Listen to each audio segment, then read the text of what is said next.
Welcome to the show. Welcome to the stage. Welcome to the Infonex Data Conference for the Public Service.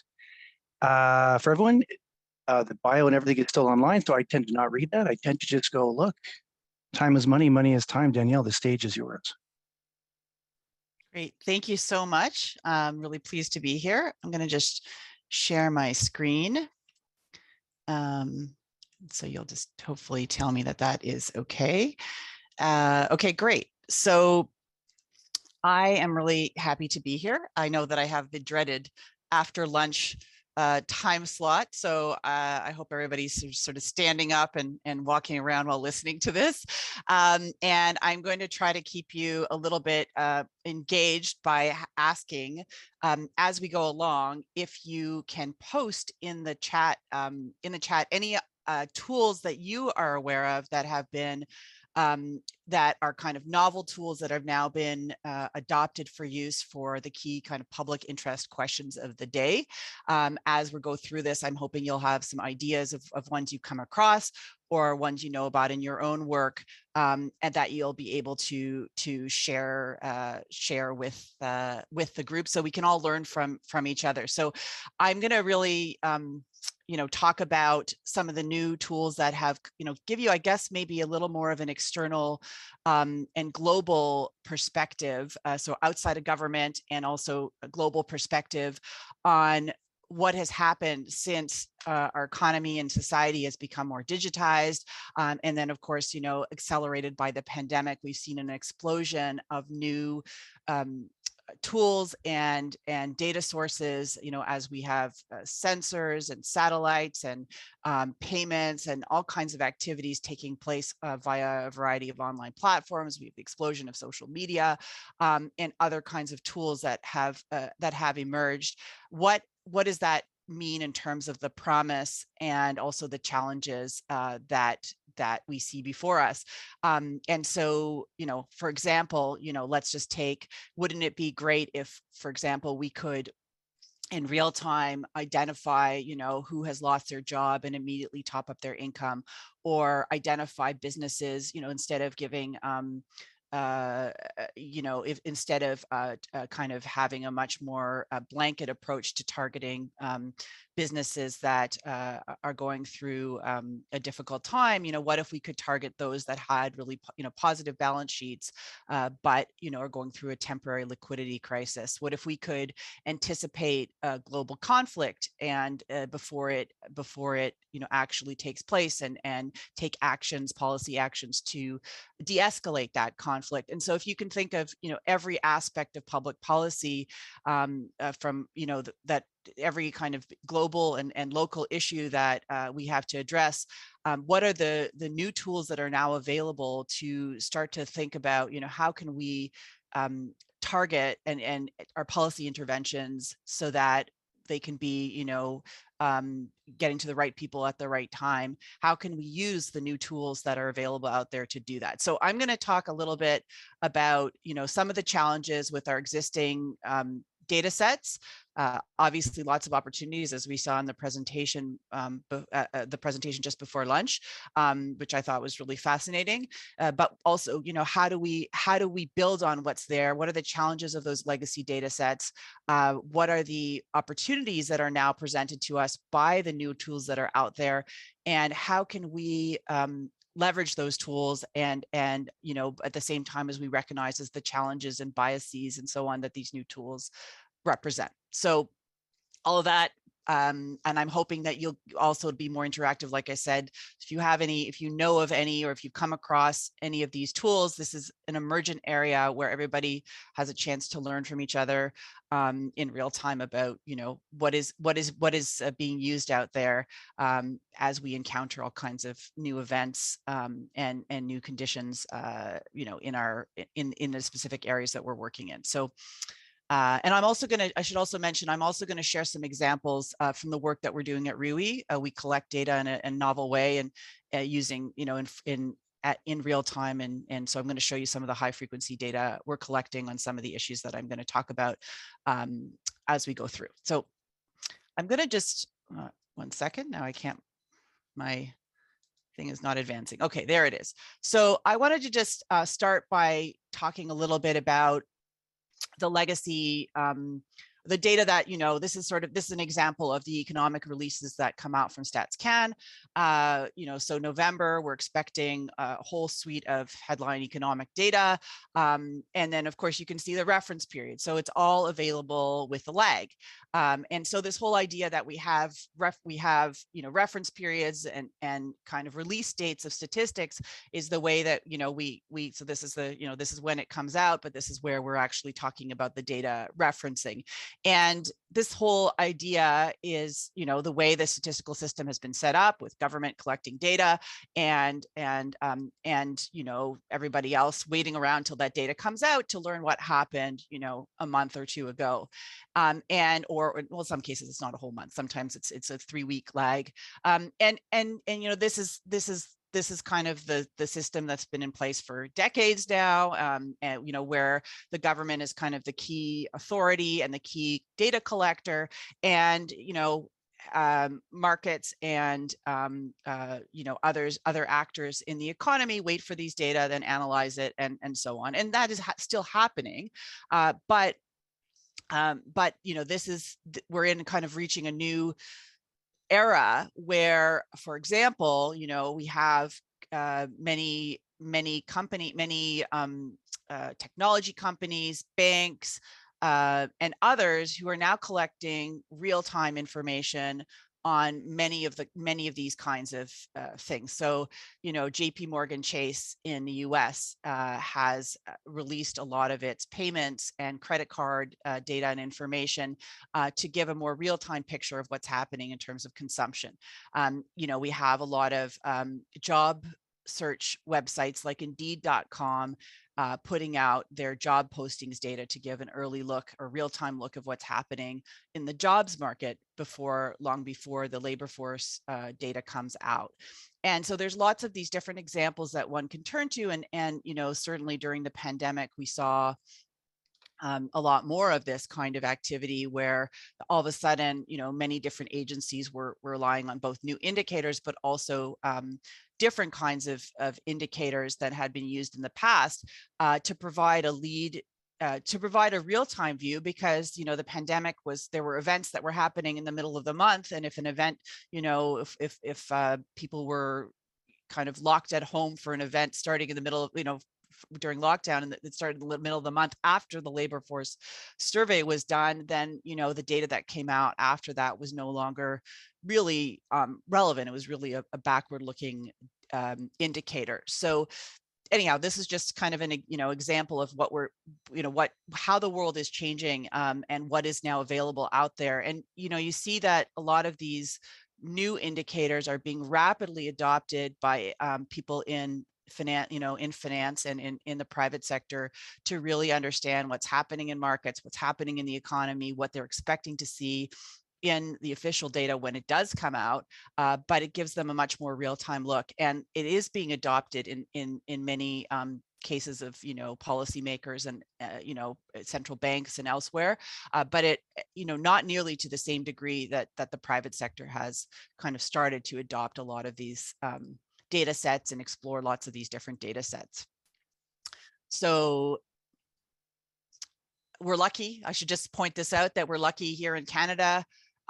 We obviously do regular economic surveys and other social and other surveys, and collect our data, all kinds of data that the government collects on a much more regular schedule. There's a lot of confidence in those data. This is not the case if we're talking about Canada's international development policy, and we need to understand what's happening in other parts of the world where the data lag reality by even more. So I guess it's good news for us in Canada, bad news if we're talking about understanding what's happening, what's happening in a very traditional sense, if we're relying on economic and other surveys around the world. One of the other big problems, and this is actually a I'm not sure who wants to read this book, which I actually think is actually quite well done. It came out before the pandemic, and it talks about some of the challenges with traditional data collection. So getting people to respond to surveys, and that was exacerbated during the pandemic when you couldn't get face-to-face data from people, you couldn't knock on people's doors and so on. But this is a longer standing problem in terms of ensuring that the data that we're collecting using our traditional methods of data collection is still accurate and complete. And so not only is it lagging, then it's also got this problem of, are we even sure that it's accurate? And so this is, another issue or challenge with our legacy data. Here's an example of another challenge, which is these are the kinds of people that actually do answer surveys. This is young people during the Brexit vote, but it just is an example of people who do answer surveys. They tend to be engaged. They tend to be more likely to vote, more likely to be on social media. We have access, in our typical surveys, it's been very, very difficult to access other kinds of young people. It's very difficult to access young people in general, but access, populations of people where they're disengaged and so on. And so this is one of the challenges with the existing statistical approaches and measures. Is very, very difficult to understand what young people are thinking or what their economic circumstances are and so on. And so that's one of the challenges with a lot of our legacy data collection.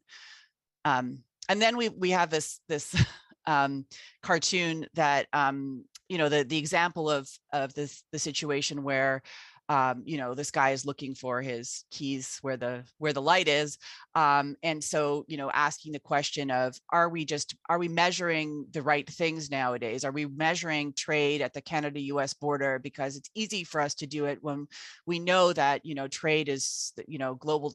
The supply chains are so integrated globally, and the border is not going to tell us really what that whole chain of activities looks like and what all the services and intangible things that are going into that trade look like. When we're understanding, all the different ways people are engaged in the labor market, are we asking the right questions? If we just ask them, do you have a job?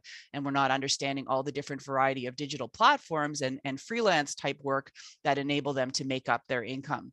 What are the different kinds of questions we need to start asking? I mean, I know that are already being asked, but that we need to increasingly find new ways to measure how activity is taking place in the digital economy, and are we asking the right questions? So, in addition to sort of, lagging data, questions around accuracy, and then questions around relevance, we've got a number of challenges with our existing data sets that, we need to answer. The other thing here, this is also from the NBER research, basically saying that, the economy, it's become more complex, it's become more digitized. People want more timely data, and they also want more local data and more granular data in real time.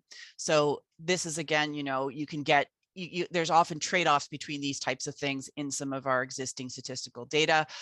Can we address some of these challenges? Can we address the challenges of the complexity of the economy, the timeliness of the data, the local, the ability to kind of locally do it, to get more granular data in a timely fashion?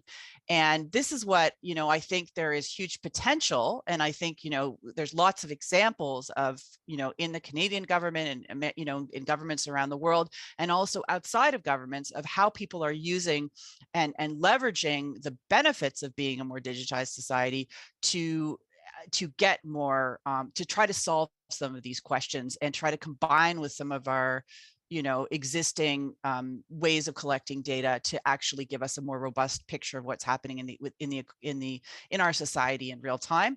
At the same time, this also raises lots of challenges and difficulties across a whole host of different areas. It raises a new set of biases. It raises challenges around who owns the data and so on. There's lots of different issues that it raises, and I'll only touch on a couple of them in as we go forward. But I think we need to think about those as well. Hold on a second. I'm just trying to move us forward. Okay, so yes, we've kind of gone over this. We've got the issue of timeliness, accuracy, relevance, and granularity. different data sets that have different aspects of this, but there are concerns and challenges with our existing data sets. And then the question is, so what do we do from here? How do we,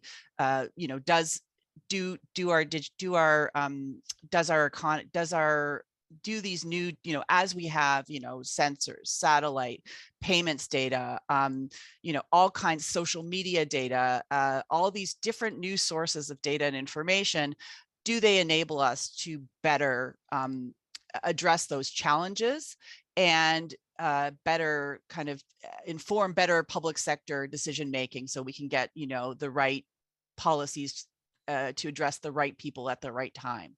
And so I'm going to give you a couple of examples of, you may be familiar with some of them, maybe you're not familiar with others. And again, if you have any others that you're aware of that, you were exposed to or you think are good examples, please post them in the chat, because this is just, I'm just going to talk about a few things that are out there. I'm going to give you a few examples from sort of economic data. Then I'm also going to turn to the war in Ukraine and give you some examples for that, for a much more global perspective. And then we can have a discussion about what you see as the opportunities and challenges, or any other questions you have. So this one, I don't know how many people, during the pandemic, we saw that people were turning to all kinds of new measures to understand what was happening in real time. So, using Google mobility data. So this was the idea that you could see what people were doing in real time and understand what was happening to economic activity. Was it rebounding? Was it, were people just, what was really happening? And you can see it across a couple of different, workplaces, residential, retail, and recreation. This is work that was done by the Canadian Chamber of Commerce, which is continuing to do novel work on gathering in real time a range of indicators that help us better understand what's happening in terms of businesses across the country, what they're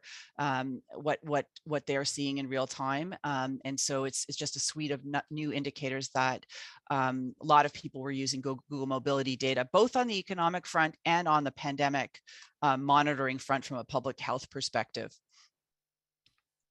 This is another one that was very common, the use of open table data. So we have an online platform where people are collecting data on, well, just people are booking restaurants, right? And so we knew what was happening there to basically understand what was, were people going back out to restaurants, et cetera. We also have that mapped here against credit card spending data. And you can see that it does, doesn't totally map on one for one, but these are two different kinds of data sources that were used increasingly during the pandemic and are still used now to really understand what's happening in real time, rather than wait for discretionary spending data to come out, official data to come out from the government on what spending looked like, weeks ago. So this is one example. I mean, one of the challenges is a lot of people have said, well, open table doesn't represent the whole universe of restaurant bookings out there. It's only representing a slice of things, and we don't know if that's representative. We don't know if that's really giving us the full picture of what's happening. Moreover, a lot of people were, ordering stuff and not actually showing up to restaurants, so still there was consumption happening. So there's a lot of, just because it's real time doesn't mean that it doesn't have its own biases and challenges associated with it. And so we need to be really aware of those when we're looking at these data. Here's another example. These are two different data sets that look at payroll. One of them looks at, so Homebase looks at payroll data. And again, this is in the US, where they were trying to give you a sense of what's happening in terms of employment, but using this private sector platform database to actually be able to tell you what was happening there. A lot of, again, the Homebase database does not represent the US economy sectorally, it doesn't line up in terms of the breakdown of the U.S. economy. It overrepresents certain industries relative to their weight in the U.S. economy. So one needs to also understand that. And is it a perfect indicator? Probably not. But does it give us more information in real time than we could otherwise have had that help us understand what is happening and where to target our policy interventions? Possibly, and that's what people are exploring now. Here's another example: inflation, something on everybody's, unfortunately, on everybody's radar screen right now, across all areas of policy, impacting people in very different ways. So here is Zillow. Zillow is another online platform which has data on home rentals and home values. And you can, we actually have Toronto and Vancouver also in the Zillow database. And it has been shown that it is actually indicates pretty well months in advance of official CPI and consumer price index data, what is actually going to happen with inflation next. And so can we use the Zillow data, because housing rental is a significant share of the consumer price index. So can we learn from these data? Can that help us, get more advanced information about what's happening? Can that help central bankers understand in real time or in advance of real time what is going to happen to inflation and what they should, guide them in terms of what policy decisions they should make? So that's another, example of what is being used out there. Here's another one. It's a news pressure inflation index where they actually look at for micro events in the news, and they use that to actually determine what is going to happen. So they're not looking for, what everybody is searching about online. They're looking for these kinds of unusual events, changes in the news cycle, and they're mapping that against consumer price index, and it's actually pretty closely aligned with what we're seeing in the CPI data. So these are all the different, and this is from a place called Alternative Macro Signals. There's all these places that have kind of I don't know what the word is, like they've kind of like exploded in terms of what's happening in terms of financial analysis of the macroeconomy, to really understand in real time this is happening in every country, in every country around the world, to really understand what is happening in real time. Here's some data actually that we're collecting right now on inflation expectations. Again, this is we're collecting this in the US, Russia, and China, and other places as well. But this chart shows those three countries, and I've just highlighted the US, where actually in the last couple of days, I can see that people are actually expecting actually that their expectations that prices are going to be higher, and like they've had really consistently high inflation expectations, but it's actually gone down in the last couple of days. Possibly has something to do with the midterm election. I don't know. This is a 7-day moving average, and I'm going to keep monitoring this. But it is possible to have these data now in real time. And so again, as decision makers across the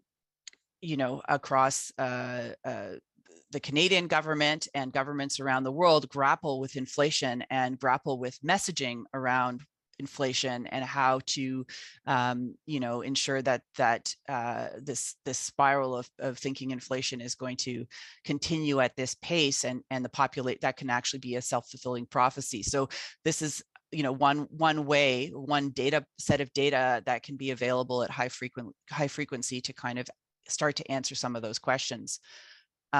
Here's another question we're asking. This is US data, but I also have some Canadian data as well. I just pulled this down, a couple of minutes ago before I got on this presentation. And the idea here is, to really understand, are we in a recession already? Are there going to be mass layoffs? US midterm election is tomorrow. Are the technology companies going to wait until after the election and then start with layoffs? Are we going to see a big change like that? we're going to actually be able to know that in pretty much real time, because we're going to have people basically basically telling us if the people around them are all of a sudden starting to lose their jobs at a higher frequency. And so this kind of data, this is just examples of what is available out there. I'm sharing from our own examples, but there's lots of other kinds of these data that are now available in real time. This is what it looks like. Actually, I thought it's interesting, to actually understand the kind of data that people are actually, that is being collected at the very granular level in the private sector.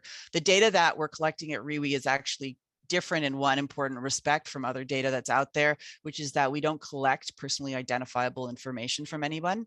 So others would collect like an email address or something like that, but we're not actually incentivizing our respondents to complete their surveys. So we don't collect personal identifiers. However, we do collect a timestamp, user agent version, operating system, the type of device they're responding on, the city, the region, and then we ask them for self-reported data. So this is the data as it comes through, and we already, can map out this information as it's coming through in real time, and understand how people's attitudes are changing in real time. So I think it's quite interesting for both, the geographic granularity as well as the time element. So people can now respond to surveys, 24/7, whereas traditionally we may have, without the digital technologies and so on, we may have only asked them during, traditional work hours. We're trying to get access to people's opinion across the most diverse, group of people we can access. And so therefore we're doing it. We're trying to do it at, doesn't matter what time or day. People can be on a bus coming home from a late shift at work, and we could potentially access them using the approach we're doing at RIWI. But a lot of other, Google mobility data, a lot of these other things are happening, around the clock, not necessarily during work hours. Just to mention that the data that the ability to access people through the use of the internet and all kinds of other techniques means that we have the ability now to access populations that were typically not included in our survey data before. And so this is a study we did a couple years ago, and we're in the green are kind of the people who haven't answered surveys, who don't do them on a frequent basis. So we're trying to really get access to those other populations, and it's now possible using these technologies to get access to groups of people who may be more mistrustful of government, who may be less likely to get vaccinated, who may be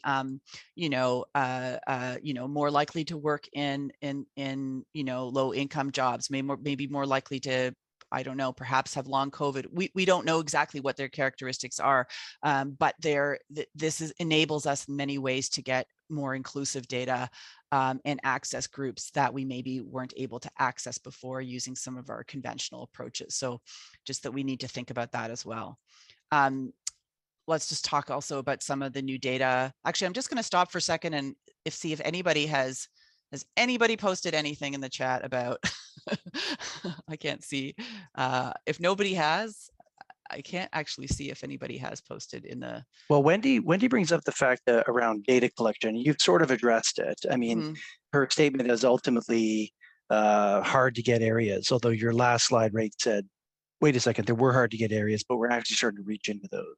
Yeah. But she's speaking also to the larger data collection idea. So those who do not have reliable internet and so on and so forth. Data collection, it's what she put out. Yeah, sorry. So that, yeah, absolutely. So we're on the one hand, the ability to access the masses and via the internet actually makes, actually provides the ability for data collection to be more inclusive. On the other hand, absolutely, there still are populations that are not on the internet. And so, we still have to use mixed methods to get those people. But I think we should also not underestimate, like for example, the method that I talked about. We actually get we did a study a couple years ago where we got more Indigenous respondents relative to their share in the population, because we're able to access more young people relative to their share in the population, and the Indigenous community tends to be younger.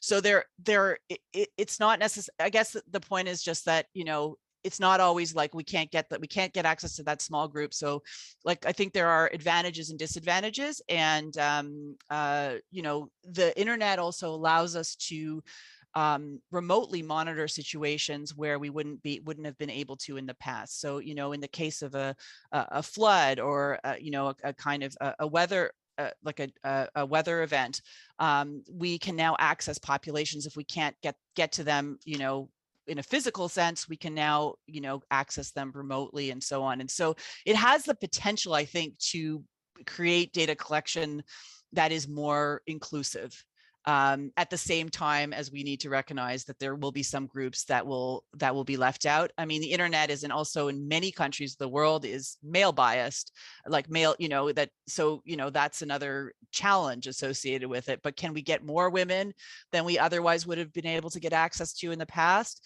Yes. So, you know, these are really important questions and biases that we need to recognize, while still, you know, I think recognizing that there's potential for those for us to be more inclusive. So anyway, I'm going to just encourage, if you haven't, encourage people to maybe think about, you know, if this is reminding them of any projects they're aware of, or anything they've seen in the news, or, you know, that they think is novel and interesting, that, you know, whether it's got advantages, disadvantages, to post it so we can kind of learn from each other. If you don't, that's okay, but I'm going to encourage you again to do that. I'll just give you a couple more examples from the pandemic, and then talk a little bit about the war, and then we'll have a discussion if people have questions or comments. So this is, you know, we got a lot of interesting use of Google search trends during the pandemic. This is searches for "I can't smell," spiked in Italy before it was actually identified as a possible symptom. So really enabling us to kind of know what was happening in real time. On the flip side, there was the Google flu trends data, which was working at first to predict the flu season, and then turned out to stop working when after Google changed some of its algorithms. There's a great article, if anybody wants to read more about this, there's a great article in Wired magazine about what happened with the Google flu trends data. But it is now a new source of information that people are using. Google search data, people are using news sentiment analysis to, you know, there's a project called the GDELT project, which is trying to map news sentiment around the world, which is really, really interesting as well. So a lot of people are now using these kinds of tools, and they, you know, both can present real opportunities for us to identify, you know, issues that matter for public health, for public policy, at the same time as they, you know, they may not always work. And if an algorithm changes, or if you know, something changes in the way the data are collected, or, you know, just it's not really telling us what's truly happening out there, then they can, you know, they can lead us astray. But it's important for us to understand that. Here's some work that we did at RIWI with the Fields Institute of Mathematics. That actually was used to model for the Ontario Scientific Advisory Table that was informing the Premier of Ontario with respect to you know, what was going to happen next in the COVID during the COVID crisis. And what we did here is, you know, we obviously, there was wastewater signal data, there was testing data, which at one point was no longer helpful because people weren't actually asked to test regularly or report their results. But the testing data, of course, and the wastewater data in some ways are well, the testing data in particular is lagged information, because people presumably have that for a few days before they get symptoms and decide to test themselves. And the Fields Institute was also relying on Google mobility data as well, trying to understand where people were moving and when they were moving. But what they were missing was this behavioral element. So were people actually masking? Were people gathering in large gatherings? And so that's what we were able to provide data on at high frequency. And what's really, I mean, it was actually, we were told this was kind of shocking to the modelers, because the behavior is this this sort of X factor when you're trying to understand the impact of a policy decision. You don't necessarily always know how is the public going to react in real time to your policy decision. And what was fascinating, and I guess alarming to the modelers, was that there was this there was a group that was never compliant, there was a group that was always compliant, and then there's this group in the middle that stopped complying like after a certain time. And them being able to see that enabled them to much more accurately model what was really when the outbreaks were likely to happen, and what the impact of that was going to be when they were providing their modeling advice to the political decision makers. So I think it's an interesting example. I'm just going to turn to the war and give you a couple of more global examples of the use of real-time data and information, just to kind of give a fuller picture of what's happening out there. I know this is a lot of different examples from different places, but I really want to illustrate the important, how things are changing in real time. And I think from my frustration is, I think that the private sector and a lot of agencies that like businesses and banking and so on are utilizing a lot of these tools, and we're only at the beginning of trying to utilize a lot of these tools for the key kind of public interest questions of the day. And I think we need to be all of us need to be thinking about how do we do that. So the war, this is a great book. I just read it, and it's kind of reads like a thriller, and it basically showing that this is really one of the first wars that is taking place basically out in the open, because war crimes can be documented in real time. We've got all these kind of private citizens that are, as soon as something happens, we've got people who are using open source intelligence tools to geolocate where something happened, who did it, what actually happened, what does the evidence show. And you have this happening in real time. It's happening with respect to, the information narratives around this war. And it's happening, this is an example. Bellingcat is an example of kind of an organization that has taken it upon itself, but there's to identify what's happening in real time at every aspect of the war. So whether it's not these guys, but others are looking at the impact of the international community sanctions on Russia. So what is really happening in terms of Russian economic circumstances, and so on. So there's all of these things that are taking place. This is based on open source intelligence. It's based on private citizens just actually going and trying to figure out what's truly happening there. And this is just a major change from how data and intelligence and analysis was done about these kinds of geopolitical and global events and their impact. So, for Canadian foreign policymakers, I don't know if anybody here is from Global Affairs Canada or others, but as we're starting to think about how do we determine our sanctions policy, and how do we determine what's going to happen, where we're going to put our support next in terms of the war in Ukraine, and how can we make our best impact. Traditionally relied on traditional tools of intelligence, and that's now a lot of the tools are open source tools. And what does that mean for policymakers? Here's another set of data from the data that we're collecting at RIWI, where and I kind of highlighted what we have in Russia here. And so a lot of people have said, okay, well, what has really been the impact of the Russian sanctions and the war on Russians' everyday lives? Like, surely they're feeling this already. Surely there's been an impact. And we didn't really see too much of an impact, in our early days of data collection on this question. So we're basically asking people, how does your spending compare this month to previous months on things like eating out, electronics, clothing, etc. And this is the share that said their spending increased taking away the share of those that said their spending had decreased. And you can see that in the last, couple of weeks, and again, these data are current as of I think they're as of the end of the day in Moscow yesterday.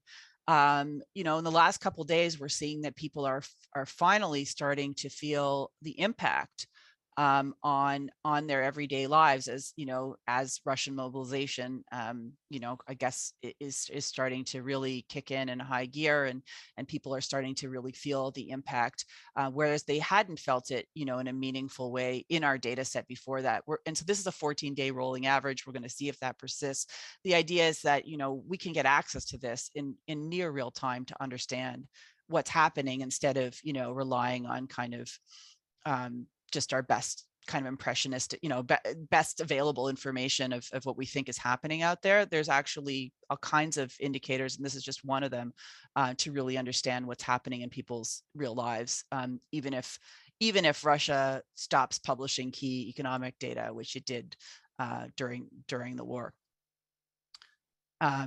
Here's another interesting one, which shows us what Ukrainians and Russians think will happen next in the war. You can see that the Ukrainians have basically predicted every major event that took place in the war much better than the Russians. But now we actually see that, again, as of last night, we see that both Ukrainians and to a larger degree Russians are actually predicting a de-escalation of conflict. Maybe there's, both sides are perhaps not doing so well, or like it's, there's different interpretations of how you could see what's happening in the data, but it's possibly it's temporary, but we can understand in real time from those closest to the conflict what they think is going to happen next in that conflict, and then be able to gear our advice on the advice and policy interventions accordingly here in Canada. This is again looking at the humanitarian impact of the war. We can measure in real time and faster than when people are already at the border, when it's kind of like too late to make preparations for them. Well, not too late, but it's the earlier the better. We were able to kind of see in real time what's happening. We're working with various humanitarian agencies to understand remotely what's happening by engaging people online via their smartphones. We can do this. We track this, via the different regions of Ukraine. And we can also look at remotely again at food scarcity. We're doing this in places where phone surveys are very, very difficult to reach people. So we're doing a combination of phone surveys and web surveys using the internet. Ukraine is a very web-enabled population, to understand where food scarcity is worse. And this is being used, this is a Government of Canada satellite imagery data. This kind of data, all these kinds of new tools that, new and old tools that can now show us what's happening are being utilized to understand climate change and the impact of climate change across, people's on people's lives, and has the potential to help us understand and better serve populations that are going to be impacted. All of us are going to be impacted by weather related and other events in the coming days and months. Here's another, satellite data is now being used to understand, again, what's happening in authoritarian regimes, to understand, what is really happening there, to challenge and sort of, so we can understand what is really happening in any country of the world, even if there is an opaqueness around data and the data that comes out. This is again, there's all kinds of tools now to understand the spread of disinformation. This is from the Atlantic Council's Digital Forensic Research Lab, which has work that it does around the world, but we're now having both the spread of disinformation and also tools to measure that, to counteract that, both when it comes to events in Canada and around the world. So these are just some examples of other things that are out there, predicting poverty and wealth from mobile phone metadata, traffic safety to, using private intent traffic data, using Earth observation and remote sensing to understand droughts, tracking of supply chain blockages. This is another one where as central banks start experimenting with digital currencies, can that give them real-time detail and information on the economy? This is already happening in China, where they have very advanced real-time information. The government has really advanced real-time information on the economy, even as it doesn't actually release some of that economic data. And then can we predict humanitarian crisis? Can we predict, food insecurity and so on, and be able to kind of, mitigate and try to prevent the worst outcomes. So basically, the data that we have, is great for many purposes. And we still haven't mined, of course, as we heard in the presentation before lunch, there's lots of work we can do to mine it for important policy interventions, but it does present challenges of timeliness, relevance, accuracy, and granularity as the economy becomes more complex, as society becomes more digitized, as people don't want to answer surveys in the same way they did in the past. And as we need more timely data to be able to address the issues of the day. So we know that, our economy, our society, we've digitized. This presents both challenges as well as opportunities to engage people. We need to think differently about what we measure. We have this new set of tools. And, as we have more machines fitted with sensors, as we have, more payments taking place via digital platforms, as we have people more engaging via the labor market via a range of digital platforms. All these things, this is, has intensified during the pandemic and brought with it huge challenges, but also opportunities in terms of data collection and understanding what's actually happening. I didn't talk much about this, but there's certainly potential to combine our kind of administrative data and survey data that governments collect today with a lot of these other sources in creative ways to really understand what's happening. I think, to apply some of the new, to apply machine learning tools, to combine data sets, I think that's where we're going to see, for example, combining satellite data with behavioral data to really get a full picture of what's happening could be really interesting. And this is something that is, again, like the public sector has been the primary data gatherer. And now all of a sudden we have this whole suite of tools that are being gathered by the private sector or that are open source. And so, what does that mean and how do we deal with that, I think is a really important question.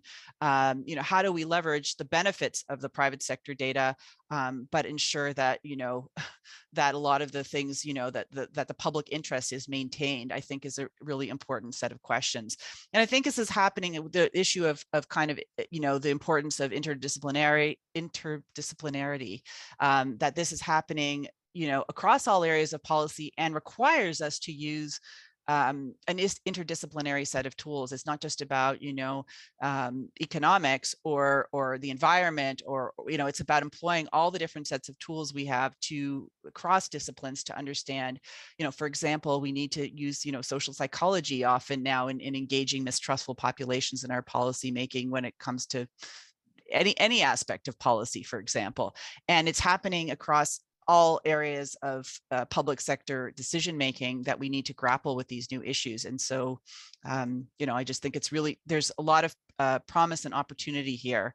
There's a lot of promise and opportunity, but also the new tools raise their own set of challenges and biases, and we've got to grapple with those. So the other thing that I think is really just last point is just that we get told, oh, big data, and then I've just gone through, and I may be curious to hear others' views on this, but some of the data we still need at the level, at the levels we need at the right time to the right groups of people, is still scarce. And so, like we're in this era of big data. There's so much data out there, but sometimes the data we need for the questions of the day is difficult to access to. So anyhow, those are some of the things that I've been thinking about, and I would love to hear your thoughts and questions and ideas as well. we're definitely going to open up to the phone lines, if you will, for sure, for sure. Lots to unpack there. Holy cow, lots to unpack. Fantastic. Thank you, Danielle. For me, right off the bat, there's the micro and the macro that you've presented to us, right? Like the micro for government is based on mandate letters, political commitments. Right. Take a long time, right? But then what you've highlighted for us is the micro, which says GAC has to respond to a situation now. Are we sanctioning or not? Yeah. Right. And so there's those kinds of tensions built into the system. It's interesting, in my view, your last comment too about the quantity, shall I even say terabytes of data, like satellite data is of course huge, but the idea of the government collecting data and then the consumer being okay with that, ironically because we've been collecting this and along comes the private industry and we have no qualms whatsoever. Like you cited again, all kinds of different groups like the Canadian Chamber of Commerce running out there and grabbing all this stuff. At the moment, FactGets buys a data set that happens to include cell phone tracking device, the Canadian public goes, see that, the man's tracking me. And I wonder if you can speak to the trust issue as we build this up. Yes, we already have it. Yes, we want more of it. As we get down the path that you're suggesting, how do we deal with this consumer that says, okay, Google versus Canadian government, which do you trust more? Shouldn't we have faith? Your policy-based decisions, as you say, like, where does that factor into your dialogue, your framing of the story around election and the trust issue that seems to be paramount to everything you're talking about? I'm not sure I have the complete answer to that question. I think that's a central question amongst all of this. I mean, in the data that we're collecting at RIWI, we've made a explicit decision not to gather personally identifiable information. So that is one, but that's a decision that our company has made because we are gathering very sensitive information about public health, about mental health, about people's economic circumstances and so on. And frankly, we're gathering it, I didn't show you guys this, but we're gathering data in Iran about the protests there and whether you support the protests, and we're gathering data in Russia about support for Putin and so on, the kinds of things that can get you arrested. So we made an explicit decision around protecting the respondents' personal identity, right? Which is, I think, one question that is quite important. I know that governments have to, governments are grappling with this question about if you're gathering information for purpose X, can you use it for purpose Y to get a better read on what's happening in, the economy or whatever the issue is, right? Right. And I think that that's a major challenge. How do you get consent, and is consent, all the things that we are consenting to in our daily daily lives, because we want to get to site X or Y and we have to click on, click on consent. We don't. Those data are being used in very different, applications from what we have authorized. And so I think this is, I think the degree to which, like, some people care more about it and other people care less about it. And I think this is one of the central issues, this issue around data privacy and around the ethics and around, what is okay for policymakers to do and not do, I think is really critical. At the same time, if we have the ability to really, target policy interventions so it helps people improve people's lives, maybe people will be okay with the use of those kinds of data because it advances their so anyhow, I think they need to see some real case studies. I think they really need to see how a flood disaster recovery, last week at Forward 50, they had the food restaurant chain call it, what was their expression? Go kit. It was a go kit. And it was basically an ability to anticipate whether weather was going to put their restaurants out of business. And in fact, FEMA was starting to use it to anticipate how to respond to weather crises and food crises. And again, that was real-time data of weather and using whether the restaurant was open or closed. Right. So yes, we definitely want to see more practical examples, and then seeing organizations and the government respond accordingly. And people go, great, so you are using it trustfully and things and so forth. Yeah. The other thing was about but this work is happening in government. There's an interesting link I'm going to put. Actually, I'm going to hit enter. Yes, please put it in the chat. I think we should all learn from each other. So this is less a tool and an idea but it's capitalizing on your sentiment analysis idea. And if you scroll through that list, now this is, again, data for public good is the logic of this list, and about over 100 made pitches in the government itself to try to establish ideas of what we can do with the data in the government context. And one of them is about collecting. In fact, the government does go out all the time and do the same as you, sentiment analysis, right? And then could we stockpile in a central data hub all the sentiment analysis to get a feel for what the public is feeling at the time? So we're swimming around in a lot of the same ideas, that's for sure. Yeah.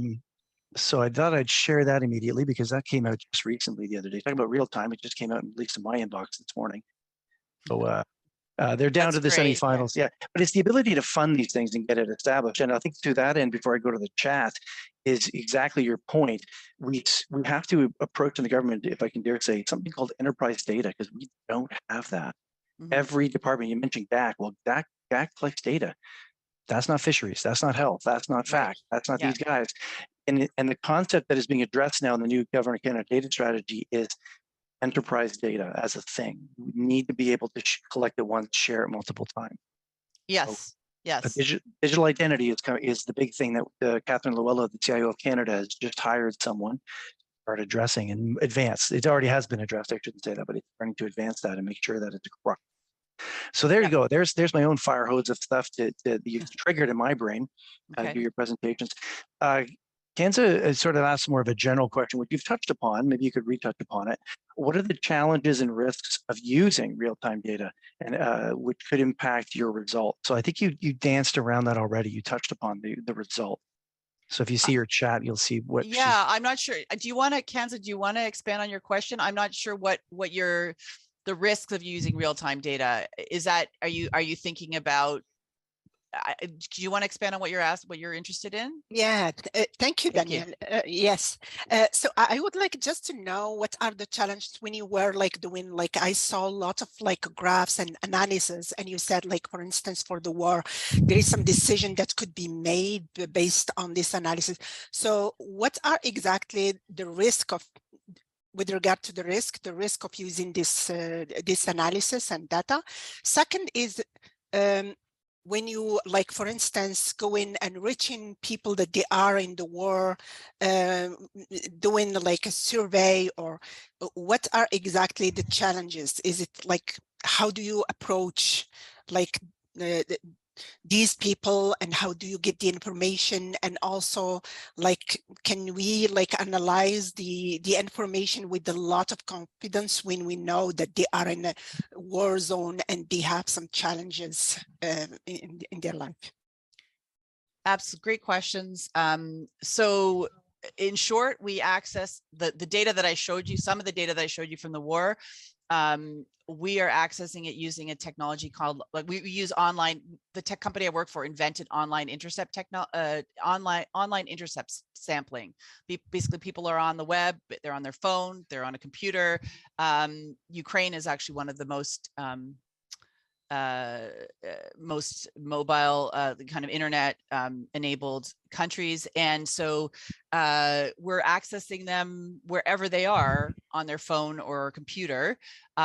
They're going to a website, and we have hundreds and thousands of web domains that we are rotating through. We have these machine learning algorithms, and we're accessing them basically via the internet. So they can choose to opt in or not. So for example, in Kyiv right now, we have a big challenge is, in the last couple, in the last few weeks, people are telling us they don't have access to electricity. So we're asking them about their basic needs. They're telling us we don't have access to electricity, but we have fewer and fewer people telling us that they don't have access because we can't, because they are, because they're in the situation that they're in with Russians having destroyed some of that critical infrastructure.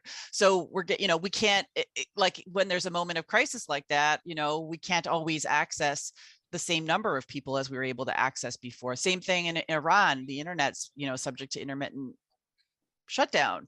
So we're only able to access people when the internet is operational and running and so on. So that is one, those are real challenges. We're still able to access some people. So, we're leveraging whatever data we can get, but that is a real challenge, as in Russia, as parts of, as the Russians have overtaken, when they were occupying certain parts of the country, then the internet infrastructure switched to the Russian internet infrastructure. So we're now trying to figure out, like, are the people, who's actually responding? Are the Ukrainians? Are they Russians? So we have all these kinds of real time. You said, what are the challenges? in the middle of a crisis, these are the kinds of challenges with, accessing real-time data, and you can make a mistake because you didn't factor in all of the changes that are taking place in the internet infrastructure in real time during that moment of crisis. Yeah. So I don't know if that gives you enough. Yeah. I'm not sure how relevant that is to the Canadian government decisions, but when you are coming up with these sort of bigger picture foreign policy, questions and so on, to really understand what's happening in real time.